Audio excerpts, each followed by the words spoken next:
ऐसा लगता है कि हम बस बाबा को देखते रहें। और यहाँ तक कि मेरा सच में आपसे दावा है, और मैंने ये चीज़ खुद भी फील की है कि जब हम सोचते रहते हैं कि हम कैची धाम जाएंगे, हम वृंदावन जाएंगे। जब हम वृंदावन जाते हैं भक्तों, और मैं मतलब कैची धाम आप लोगों को अवसर प्राप्त हुआ होगा जाने का, मुझे प्राप्त हुआ वृंदावन जाने का।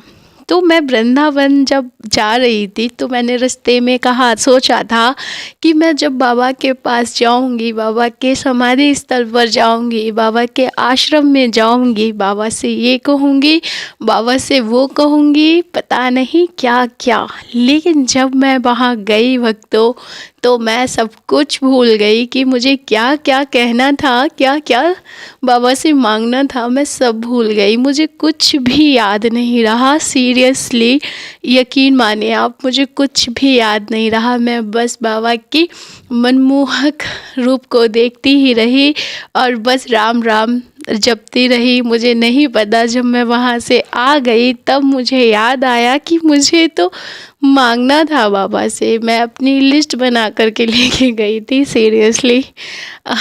ये सच में मेरे साथ ही नहीं, जितने भी लोग जाते हैं उनके साथ भी यह हुआ ही होगा, अगर आप पर बाबा की असीम कृपा है तो। अगर आप केवल लालच के वश में जा रहे हैं तो ऐसा नहीं होता है, आप बाकायदा अपनी सारी डिमांडें बाबा जी से रख देते हैं। लेकिन अगर आप बाबा से प्रेम करते हैं, उनसे मिलने की अभिलाषा आपके मन में है, आप केवल उनकी एक झलक पाना चाहते हैं, लेकिन फिर भी जब आप रास्ते में जाते हैं तो आप सोचते हैं कि बाबा से जाकर मैं ये बात तो ज़रूर ही कहूँगी या कहूँगा, लेकिन वहाँ पहुँचने के बाद हम नहीं कह पाते हैं। तो चलिए ना देर करते हुए चलते हैं अपने आज के विशेष अंक की ओर और जानते हैं क्या खास है आज हमारे विशेष अंक में। भक्तों, आपको जब भी कैची धाम जाने का अवसर प्राप्त हो या आपको बाबा महाराज के समाधि स्थल वृंदावन जाने का अवसर प्राप्त हो, तो आप यह एक वहाँ का अनमोल रत्न लाना ना भूलें, जो आपको हर एक आपकी जितनी भी समस्याएं हैं आपको उनसे बचा लेगा। सीरियसली आपको उनसे बचा लेगा। आपके जीवन में चमत्कार होना प्रारंभ हो जाएंगे। आप खुद भी देखकर हैरान हो जाएंगे कि यह मुझे पहले क्यों नहीं पता था और मैंने ऐसा पहले क्यों नहीं किया। तो ना देर करते हुए हम आपको बता देते हैं कि वह अनमोल रत्न है क्या। वह अनमोल रत्न है पावन कैची धाम की मिट्टी। जी हाँ भक्तों, मिट्टी का हमारे जीवन में बहुत ही महत्वपूर्ण स्थान है। मिट्टी के बिना हम अपने जीवन की कल्पना भी नहीं कर सकते। आपको पता ही होगा कि कैची धाम में सर्वप्रथम वहाँ पर सोमवारी बाबा महाराज की तपोस्थली थी, जिसको कालांतर दौरान कैची धाम का रूप दे दिया गया है। अब वहाँ पर श्री नीम करौली बाबा महाराज की एनर्जी, श्री सोमवारी बाबा महाराज की एनर्जी और श्री वीर बजरंगबली महाराज की एनर्जी, श्री राम जी के जप की एनर्जी, कितनी कीर्तन भजन, कितने मतलब बाबा स्वयं वहाँ कण कण में निवास करते थे। हमारे बाबा महाराज इतने सादगी प्रिय थे कि वह पैरावट पर कहीं भी बैठ जाते थे, नदी के किनारे, पुल के पास, पैरावट पे। उन्हें कोई दिखावे से मतलब नहीं था कि अरे नहीं इतनी मतलब गद्दी सिंहासन चाहिए, ऐसा कुछ भी नहीं। बस बाबा महाराज को अपने भक्तों का प्यार और पावन कैची धाम की जमीन से बहुत ही लगाव था बाबा महाराज को। तो यही एक सबसे बड़ा कारण है जो मिट्टी आपको रत्न के समान कार्य करेगी। हम उसको रत्न कहकर संबोधित करेंगे, क्योंकि जिस स्थान पर हमारे बाबा महाराज के पावन चरण पड़े हों वह रत्न से क्या कम है भक्तों, बिल्कुल भी नहीं। तो यही रीज़न है कि उस मिट्टी की महत्वता बहुत ज़्यादा है। देखिए वैसे भी क्या होता है ना, आपने देखा होगा, चलो मैं आपको एग्जांपल दे देती हूँ। जो हमारे बागेश्वर धाम महाराज सरकार के महाराज हैं पंडित धीरेन्द्र शास्त्री जी, अगर वह उनके पास कोई व्यक्ति जाता है, उसके घर में बहुत सारी समस्याएं हैं, तो पंडित धीरेन्द्र शास्त्री जी उनको बोलते हैं कि हमें आपके घर की मिट्टी चाहिए इस बंदेज के लिए या इस कार्य के लिए, ठीक है। तो मिट्टी में क्या रहता है ना वक्त, तो पॉजिटिव और नेगेटिव एनर्जी दोनों ही निवास करती हैं। इसीलिए आपने सुना भी होगा ना कि इस स्थान पर प्रेत आत्माएं रहती हैं, तो वहाँ का बंदेज करना पड़ता है, तब वह उस स्थान को छोड़ती है। और कोई कोई भूमि ऐसी होती है कि जहाँ पर आपने बस खड़े होकर मन में सोचा और वह बात पूरी हो गई, क्योंकि वहाँ पर कोई बड़ी पॉजिटिव एनर्जी निवास करती है। इसीलिए तो कैची धाम की इतनी मान्यता है, और हर स्थान का अपना अपना अलग एक महत्व होता है। तो आज हम बात कर रहे हैं पावन कैची धाम के मिट्टी के चमत्कार के बारे में।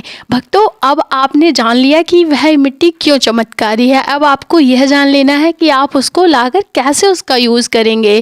ठीक है, तो पहली बात तो ये है, आपको वहाँ से थोड़ी सी ही मिट्टी लानी है, ज़्यादा मिट्टी नहीं लानी है, नहीं तो यह हमारी प्रकृति का नुकसान हो जाएगा। इसीलिए थोड़ी सी मिट्टी लानी है आपको। और थोड़ी सी मिट्टी कैसे लानी है आपको, रेड कपड़े में बांध करके लानी है। और उसको जब लाएंगे ना आप, तो आपको पवित्रता का पूरा ध्यान रखना है। ठीक है भक्तों, आप पवित्र स्थिति में आप उसको हाथ मत लगाइएगा। ठीक है, उसे बैग में रख दीजिएगा, लाल कपड़े में रख करके, और उस बैग को बहुत अच्छा से उसका ध्यान रखिएगा, उसको अच्छे से लाइएगा। अब आप घर पर मिट्टी ले आते हैं, फिर आपको क्या करना है। सबसे पहले तो भक्तों आपको यह करना है, पवित्रता पूर्वक मिट्टी घर पर आ जाए, उसके बाद आपको उस मिट्टी की पोटली को अपने मंदिर में विराजमान कर देना है।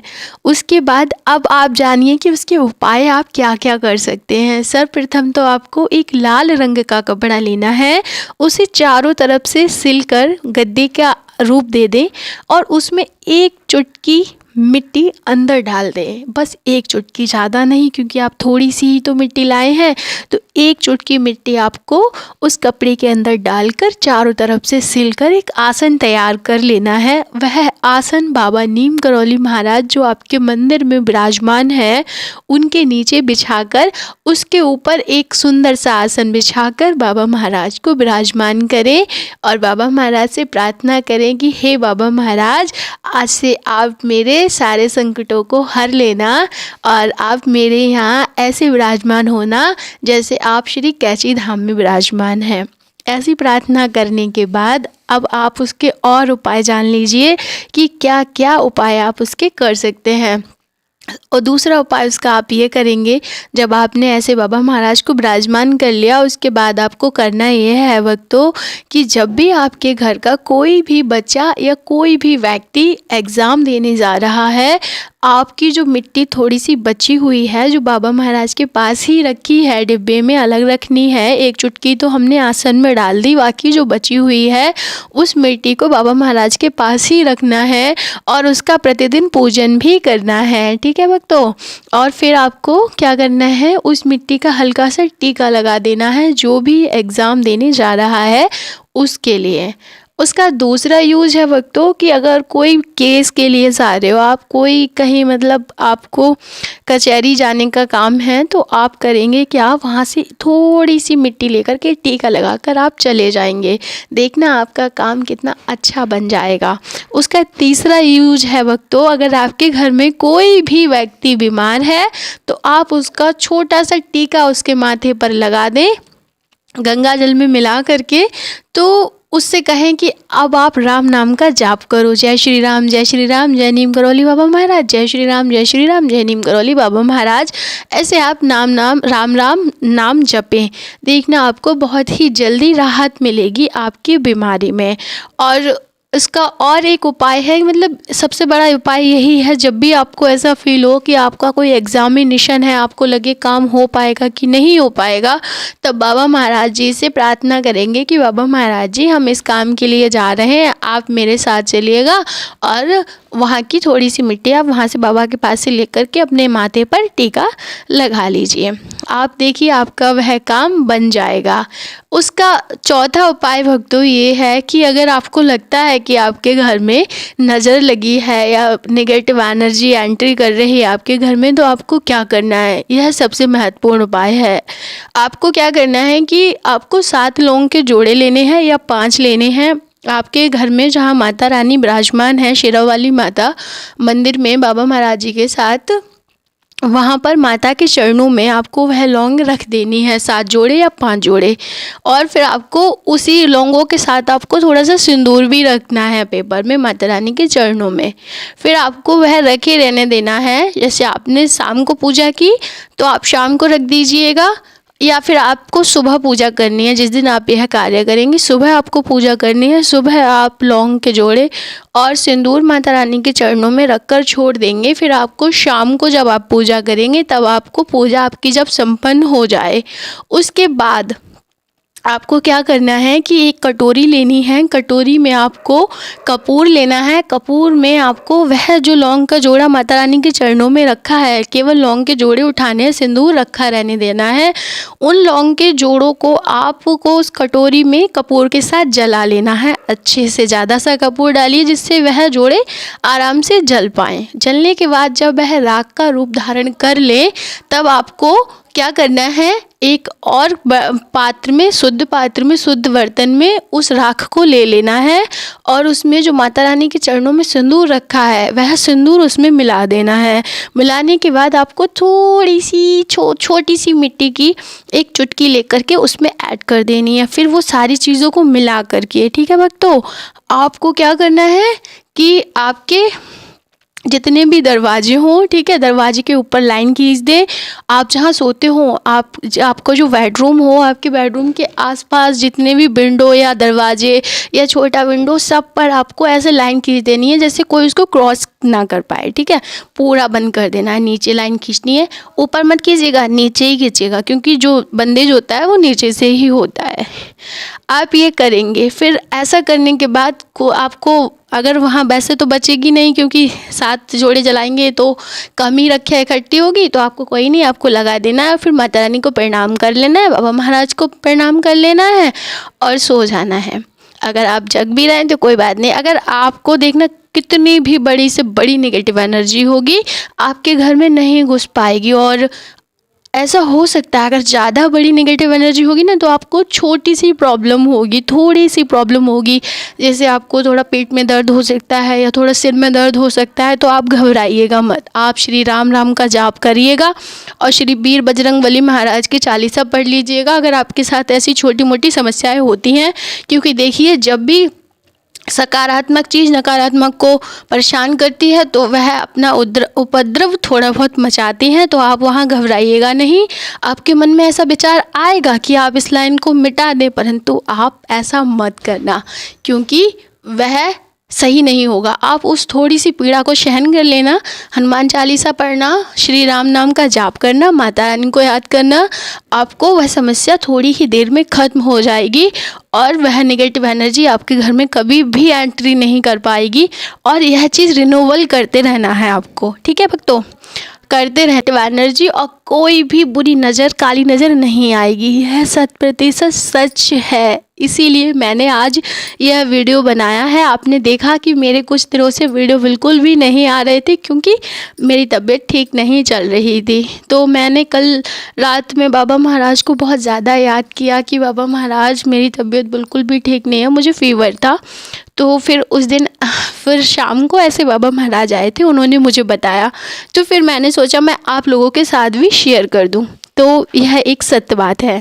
तो इतने चमत्कार हैं इस मिट्टी के। अब आप कहेंगे कि क्या चीज़, हम तो पूरा पक्का बना हुआ है तो हम कहाँ से मिट्टी प्राप्त करेंगे दीदी। तो चलिए ये भी मैं आपको बता देती हूँ। जो बड़ा वाला गेट है ना, वहाँ से जब हम अंदर जाते हैं ना, तो जो पुल पार करके ना फिर जो छोटा वाला गेट है ना जिसके ऊपर लिखा है परम पूज्य श्री नीम करौली बाबा महाराज, उसके साइड में जो जगह है ना जहाँ पर लोहे की ग्रिल लगे हैं, उसके पीछे जो बड़े बड़े गमले रखे हैं, आपने देखा है वो गमले हैं। और उसके नीचे को जो फूल वगैरह लगे हैं, जहाँ मंकी वगैरह बैठे रहते हैं ना, वहाँ से आप थोड़ी सी मिट्टी उठा लीजिएगा, ठीक है, कुछ नहीं होता। वो वहाँ कम हो जाएगी तो वो लोग वहाँ बढ़ा देंगे, पर थोड़ी सी लेना है आपको, ऐसा नहीं है पूरा गमला खाली कर देना है, ठीक है। और पवित्रता के साथ लेकर के अपने घर आना है, बड़े ही प्रेम भाव, श्रद्धा, विश्वास के साथ। देखिए, विश्वास एक बहुत बड़ी चीज़ होती है। विश्वास अगर आपके मन में नहीं है बाबा महाराज को लेकर के, तो आपका कुछ भी नहीं होने वाला है, सीरियसली।